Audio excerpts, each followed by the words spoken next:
Hello, ladies and gentlemen, and welcome to the Coast to Coast Combat Hour. I'm your host, Matthew Hawkins, and as always, I'm joined by my co host, Ed Carbajal. Ed, big pay per view week. How's it going, brother? Pretty good. Sorry about for the folks that tune in and watch and listen every week. Sorry we're doing this a day late, 48 hours away from UFC 295, but I had some scheduling issues. There's a lot of stuff going on this weekend. It's not just UFC 295. As you guys know, I work for Spectation Sports, and we have two events streaming on that platform. I had fighters I had to interview and scheduling, and just ran into this, and unfortunately, we had to push it back a day. But I mean, I feel like Matt, it's close. The closer we get to doing our picks, the more accurate we can be when it comes to fights falling off prior to them weighing in, which is tomorrow morning here on the East Coast. So I'm kind of like glad that we waited till today, but you never know. I mean, John Castaneda, who's on the undercard, is fighting at a catchweight already. And I think the last time he fought in New York when it was under Combate Americas and up in upstate New York, which is a few years ago now, pre Endeavor UFC days. Um, he was in some tournament or something, and he had the same issues. I don't know if it's New York or the weather. Maybe he's just not made. Not doesn't like fighting far from the warmer temperatures, but should be a fun card, man. I'm looking forward to this card. And again, the stuff on Spectation Sports for folks that want a little more than just UFC, it's a Mecca 20, and I spoke with Johnny Hopper, who's fighting on the main event there, and then Cage Titan 62. It's also in the Northeast, up north in Massachusetts at Plymouth Hall. I spoke with Mitch Raposo. Both guys have been at the UFC's doorstep, so they're kind of like featured fighters, and so it should be some fun fights. There's other stuff going on this weekend, man. Uh, what were we just talking about Yeah, before? no, we had the bare knuckle press conference today. I didn't hmm I didn't get to catch that the BKFC press conference for the hmm December 2nd, Mike Perry, Eddie Alvarez mega event. Apparently fairly entertaining for a press conference in 2023. Yeah. I mean, we got a little preview. You get by if you haven't seen it yet. Eddie Alvarez and Mike Perry already punch tested each other. They punch each other in the stomach a couple times just to see how the knuckles feel against the flesh. I guess right in the belly. Nothing's like crazy. Nothing like out of control. It was actually like an agreed upon thing that they did when they faced off in front of David Feldman. And there's a couple of other good videos out there in the BKFC socials, but if you had to gauge of press conferences, man, I hate to say it. I know, the Zuffa zombies. I don't even know why we call them. We should call them Endeavor zombies, Ari Emanuel zombies. But they'll disagree with us. But like, if you watch two press conferences today, the 295 and the BKFC one, the BKFC one was definitely more fun. Yeah, I mean it's a different kind of atmosphere too. They're Mm. a little bit more open to obviously freestyle. I didn't get to catch either one of them, but I Why? imagine Pavlovich and some of those guys aren't exactly Yeah, they're there to they're not, fight. they can't They're, all be Conor McGregor. Yeah. yeah, exactly, and that seems like that's like four killers on the top of that card that aren't really interested in talking. hmm Um, you know what I mean? It's not a fan friendly. Let's talk shit. It's we're gonna hurt each Yeah, other bad. what was funny about it was that there was a lot of questions, uh, just like mad thirsty, trying to drum up interest in a card that Damon Martin posted a ticket sale thing, a recent one, of people, the amount of people trying to resell their tickets for the event after the news of the whole, Jones Stiopic fight falling apart. So they're apparent. I mean, it's probably not going to be their best because usually when they come to the Garden, it's good, it's fantastic. But I mean, it could still be. We're talking shit. The fight hasn't happened yet. But the card is actually not bad, especially if you've been following a lot of guys. The undercard is what I like a lot more than the main card. Like Pat Sabatini's on it, Jared Gordon is on it. Who, I mean, if you watch the interviews he's been doing, Jared Flash Gordon. I mean, he's from New York, lives in New York. I think he's in Queens. Tight with Sergio Da Silva, folks from the fighters from New York that were like really deep in their own little clan here. Dennis Bazooka, who's trains with Aljamain Sterling, is on the card. Then Josh Van, who fought on Spectation Sports. I think I mentioned Pat Sabatini already. So a lot of Northeast guys that are probably going to bring in some folks to pack the house. And if they haven't gotten tickets yet, maybe check again, see if those prices are more friendly to folks, normal folks, instead of the Endeavor one percenters that they obviously want to sell them. Yeah, I as somebody who Oil money people. I know a lot about buying tickets, and I follow the things. You know that. I don't. The resale tickets isn't really that unordinary. A lot of that is Mm-hmm. the StubHub tickets. Mm-hmm. The same people who have them listed on all the. It's the bots that buy up the tickets, assuming that this is going to sell out and go crazy with John Jones. And a lot of them got caught. So there is going to be some of that. A lot of that's not normal people like me or you, because we would look at that and go, "There's no market for it." It's more just kind of the people that just have to put them on there, because if they don't, they're going to lose their ass because they bought, their computer bought, you know, 150 tickets and Mm-hmm. nobody's buying them. So, but there was a lot more blue than I expected to see, which are face value tickets that just never sold from the start. Mm. So it'll be interesting to see, but it's New York City, man. There's going to be a walk up crowd. Like Yeah, that'll be it's that'll Veterans be Day weekend too, and like there's going to be people off if they just jump into the city and want something to do, and they're like, over the 3-day weekend and Saturday night, they're like, hey, what are we going to do? Let's catch these fights. Yeah. I That could mean, definitely if happen. you're on vacation in Vegas, you know the cost of the shows and everything, or I'm sorry, Vegas, New York City. If the the cost of all the shows and everything, if you were just going there to spend some money and go see some stuff, Hmm. you might splurge more than somebody who just goes to fights and when they're coming to town. It gets expensive when I know at one point I think it was around $500. I think it's dropped now. I think you can probably get in the door for closer to 300, Hmm. if you look in the right spots and really just kind of look. You Hmm. really, that's really the key. You got to check multiple sites. Some sites will have stuff listed. The same ticket can be listed different prices on a couple of the sites. So there's I'd recommend basically just obviously Access or Ticketmaster, and then Hmm. after that there's like TickPick and StubHub. I usually kind of check those, maybe Vivid Seats, at least because those are all reputable sites, Hmm. and you at least know if you buy your ticket, you're going to get it. Um, Hmm. Craigslist, all that stuff. Don't ever buy a ticket off of that stuff. Yeah, You might get yeah, away with it 10 times, but that 11th time it's going to bite you in the ass bad. yeah, yeah. Um, so before we get into picks, there is also bare knuckle Masvidal game bred. Uh, what is he calling it these days? Bare It's knuckle game MMA, bred bare game knuckle bred bare knuckle MMA. MMA. Yeah. And I mean, it's not better than the UFC card because of the top of the UFC card. There's some, Hmm. like I said, there's some killers that I'm excited to watch. But I mean, just for nostalgic and circus atmosphere, I mean, Alan Belcher, the current BKFC heavyweight champion and former UFC fighter, Excuse me. pretty good contender. I mean, I always knew him for like his jujitsu and submissions. Is how I always kind of felt like he was more of like a I always thought of him as a bit of a grappler, who could stand and bang too. But now he's now he's doing bare knuckle MMA, which seems like it fits right down his wheelhouse, considering his background on the ground, and his ability to just box. Um, Yeah, let's and bring he's that up. Let's look at and that card because. Roy Nelson, coming off of a knockout in his first win over Dylan Kleckler, I believe. Hmm. Um, I mean, it's Roy Nelson swinging bare knuckle.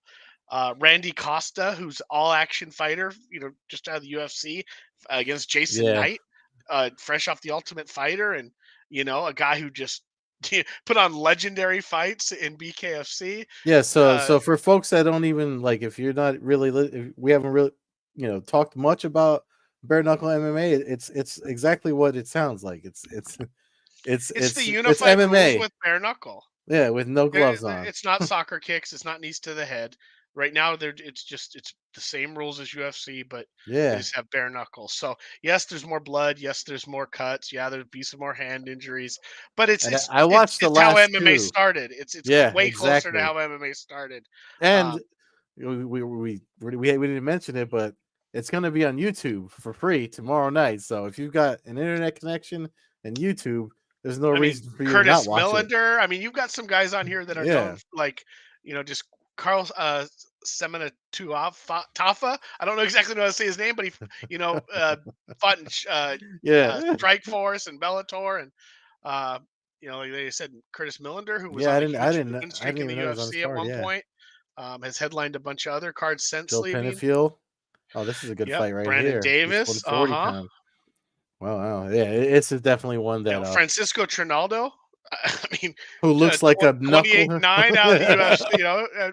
About what, 20 Uh, of those in the UFC. Hector Lombard, former mm-hmm, Bellator champion, uh, guy who he wasn't super successful in UFC, but had big fights against Dan Henderson and the like. I mean, mm-hmm. it's a loaded card for. Yeah, I don't. This is one where we're not gonna ever get an answer who's paying for all this, but who cares? who cares? That's the best answer right there. Yeah, like I who mean, cares?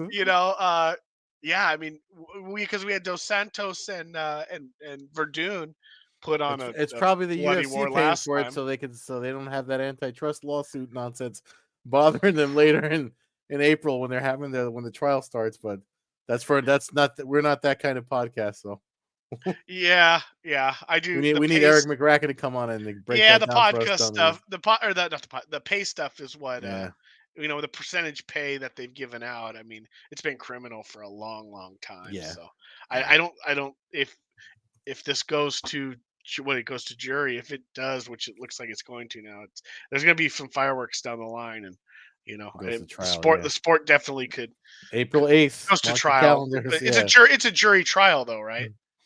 yeah. Go Yeah. go go to mark your calendar. April 8th. I read the Forbes article that talked about how everything's names the judge and everything. So it should be interesting.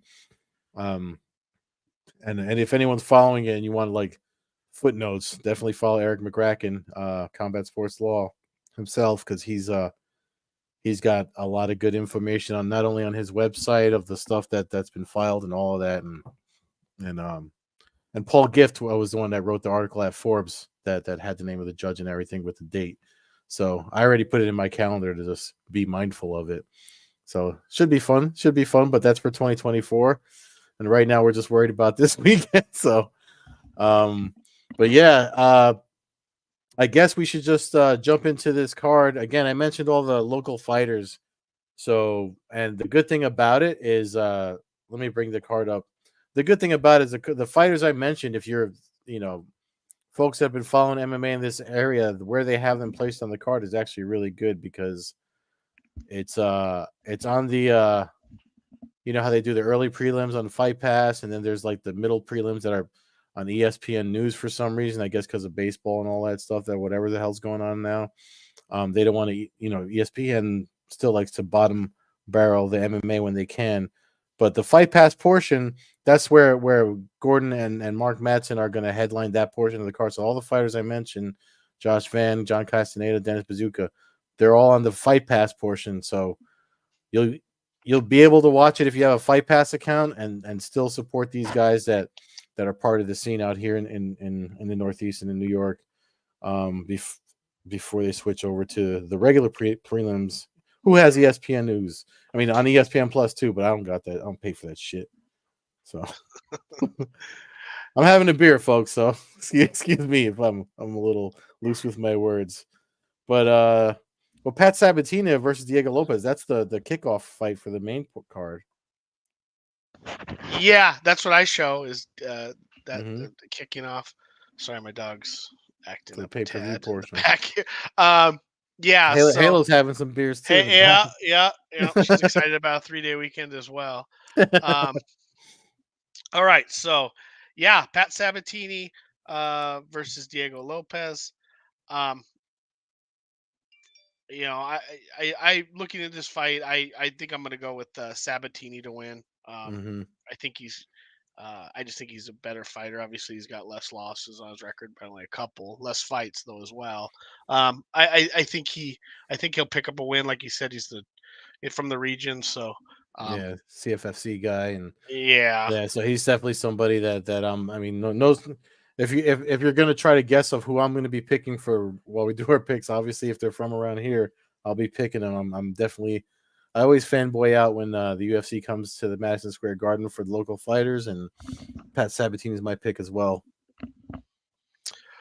So yeah, next fight: Matt Frivola versus Benoit Saint Denise Denise. or Mm-hmm. Dennis. Frivola seems to be the what are the how are the fans leaning in He's the that fight? underdog. That's He is the underdog. Seems like yeah, a lot of DraftKings people odds. are on his. I felt like I thought he would have been the favorite. Well, maybe he's just the favorite online. Um, Yeah, he's got a good following and he's great. He actually interacts well with anybody that follows him. So the steam I was behind gonna him is go with good. Frivola. That's what I mean. I think he has some momentum behind him. Seeing the odds, Mm-hmm. he's a bit more of an underdog than I thought. But I'm more familiar with him. I'll go with Frivola. I'll go with him to win by. I think if I'm gonna pick him to win, I'm gonna pick him to win by like second round TKO, Mm-hmm. where he catches him with something. Um, with those odds, I don't think I want to go into decision, so I'll go the TKO second round. Yeah, no, I'm with you there. Well, so far we're picking the same folks. This fight is really interesting. The strawweight fight, Jessica Andrade versus Mackenzie Dern. I mean, funny enough, I don't know why. They had media day yesterday, and rather than talk about fight preparation and skill and all this stuff, they're getting into these women's personal lives. And that's all the headlines I saw about Mackenzie Dern paying her ex and blah blah blah. But I really like this fight. I actually, um, me being a jiu-jitsu guy, folks probably think I'm going to go with Mackenzie Dern, but I, for some reason, when I looked at this matchup, the first fight that I thought about was when Jessica Andrade fought Rose Namajunas at this weight, and you know Namajunas tried to grapple her, and that's where her strength came into play. And I feel like the same thing would happen if she tries to do that with Mackenzie Dern. I know Dern's been working on her striking, but I don't know if it's good enough to go against the likes of Andrade, who's only fought like the best people at 115. So I'm actually leaning Andrade on this one. Same. I kind of like see like female Hoist Gracie versus Marco Huas, and I just, Mm. uh, you know, I'll go with the king of the streets and Draj. I the queen of the streets. I, uh, I think, I think her takedown defense will be good enough to stop the fight going down to the ground, and I don't think Dern out boxes her or Hmm. out toughs her, Yeah. on the feet. I I think find it odd that not all the fights have. We're on the UFC.com website as always for these pay-per-views, and there's odds for some, and the fights like this one. I mean, does there something wrong with their menu? No, it's just there's no odds for this there's fight. no odds. I mean, I would like you said, I mean, Andrade just fought everybody, Hmm. um, and she's been successful against some, and had multiple title shots between 115 and 125, Hmm. which is the range this fight is. Dern always scares me trying to get down to 115, Hmm. so I don't know if she's gotten that completely under control, but it's because it seems like it's never always easy, or Hmm. never easy. But yeah, I don't. I guess obviously, if the fight goes down to the ground, I just think Andrade is good enough to be able to defend submissions and use her Hmm. strength to get out of the guard and Hmm. keep the fight standing. And the only thing would be maybe her. She's short. Maybe Yeah. she if Dern's got a really good jab going that night or something, maybe there could Hmm. be some issues on the feet. But I think Andrade. I think she beats her up kind of pretty well in this fight. If I don't know if it'll be a finish or not because it's a 3 round strawweight women's bout. Yeah. Statistically, that's not real. Doesn't happen a lot. Hmm. So I'll say Andrade wins a decision. Maybe Dern has some success early where they're kind Yeah. of both dry and is able to maybe drag her down and Yeah. kind of wrestle around her for a round and win a round. But I think in the Hmm. long run she gets beat up is what I kind of think Yeah, and happens. I know folks folks that watch this or listen to this are going to say, oh, but she's gone against Gabby Garcia and other bigger, stronger women when she grappled. But this ain't grappling. This is MMA. There's a lot of other things that can happen in an actual fight versus a submission match. So and I just think Andrade has the overall. I mean, look at their records. Overall, the seniority experience is all Andrade. I'm surprised that there's not odds on out there, but if we look them up afterwards, I'm not going to be surprised if Andrade is the favorite. So so far, me and Matt are the same. Uh, I feel like these last two we may differ, but let's see. I mean, you go first on this one because I have my notes out. I'm so this is Tom Aspinall versus Sergey Pavlovich. Um, I'm going Pavlovich by destruction. I want him to win.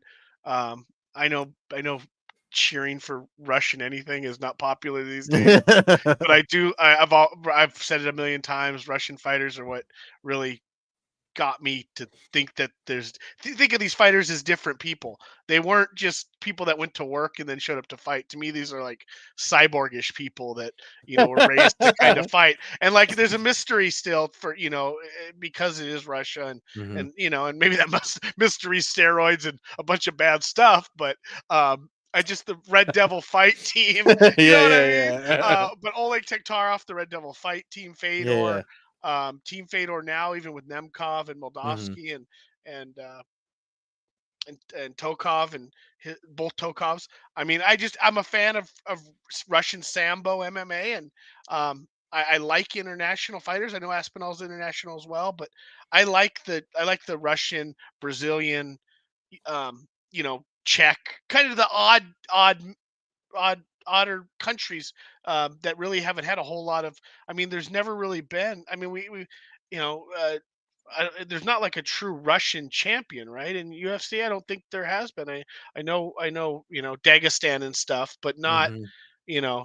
somebody. I'm pretty sure he's, he's right for the middle. So I don't know. Like I Jesus, said, what are they doing over there? It's another one with no odds on it too. yeah. I think it's pretty even if I remember right. I Mhm. think Pavlovich actually might have been a slight underdog, but it was fairly close.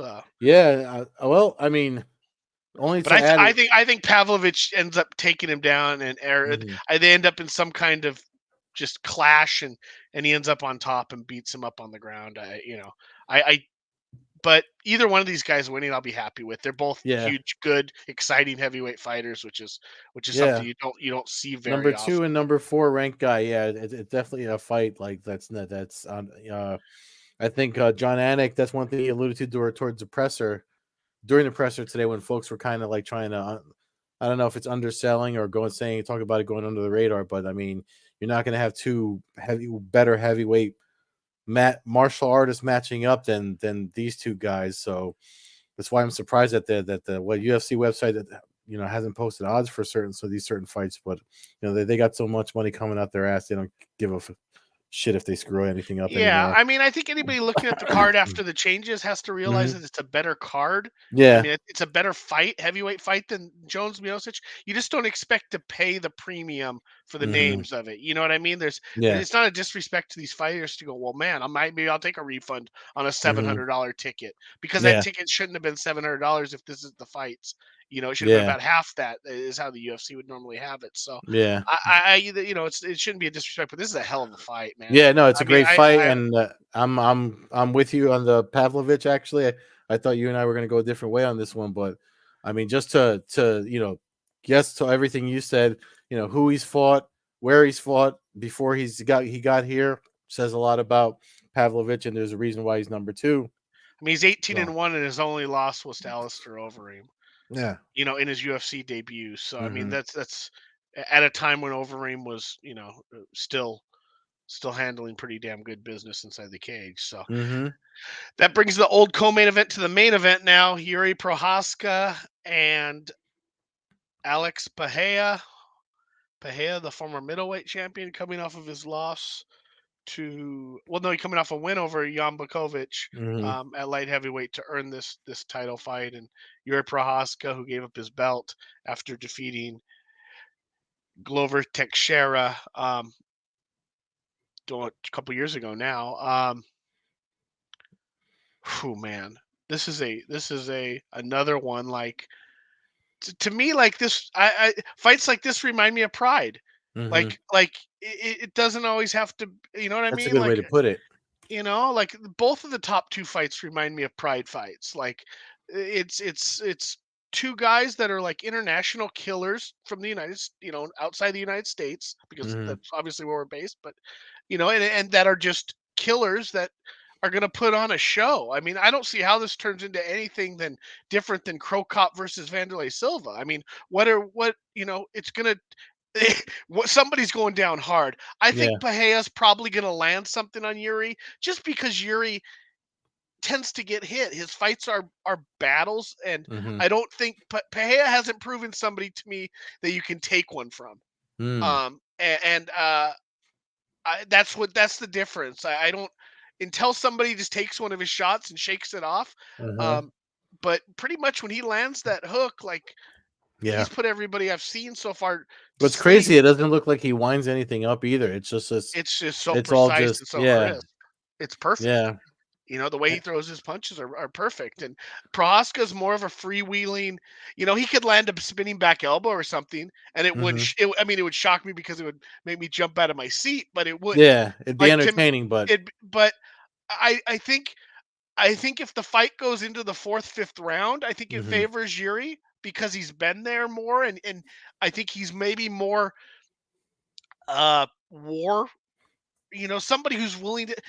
Alex got knocked out, but he hasn't really been in a fight where he's been on the ground taking elbows and you know and Mm-hmm. and getting beat either. So I don't know exactly how he will react to that.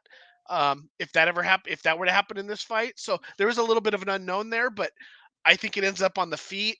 I think within the first 12 minutes of this fight, somebody goes down hard. Yeah. Yeah, I mean, I was watching, and just for folks that aren't seeing the video version of this, we have the UFC.com listing up, and this fight actually does have the odds on it. They have Pereira right now, and this is Thursday night before they weigh in. Pereira's the minus 122 favorite versus Prohaska, who's a plus 102 underdog. I agree with those odds. I agree with what Matt just said, and I'm picking Pereira to win. The thing that really sold me on it is actually, Mighty Mouse does a lot of breakdowns now for fights on his YouTube channel and his socials and stuff like that. And he actually did a breakdown comparing how, especially in MMA, how Pereira deals with pressure fighters, guys that pressure him.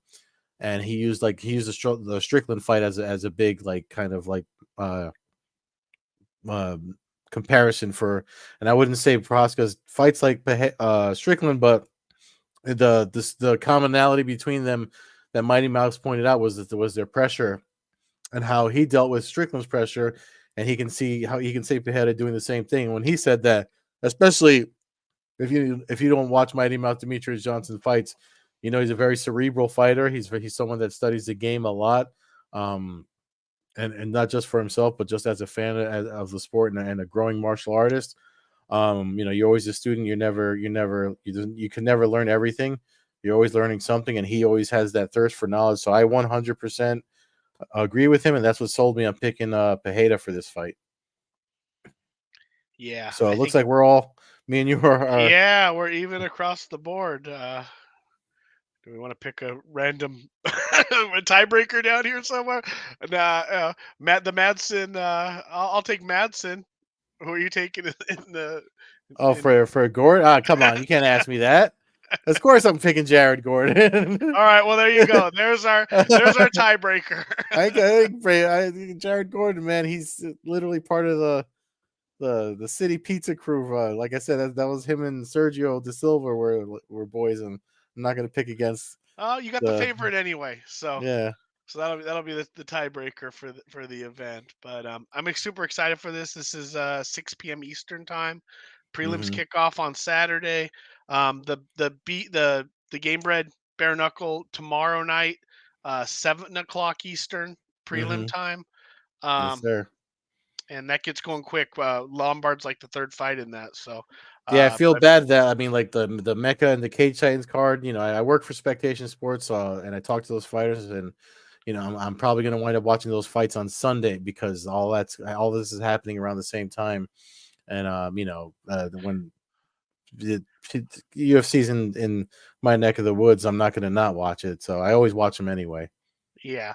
Well, the good thing about YouTube is you can always catch up on it. It's free. It's Mm-hmm. always there. You can watch it even, on you can watch it before the UFC fights if you just want to make it a Saturday. If your Friday night's got other plans for anybody out there Yeah. on Veterans Day I weekend. may for folks, if you're going to the weigh-ins or anything tomorrow, if you see me with my Coast to Coast combat gear on, please say hello.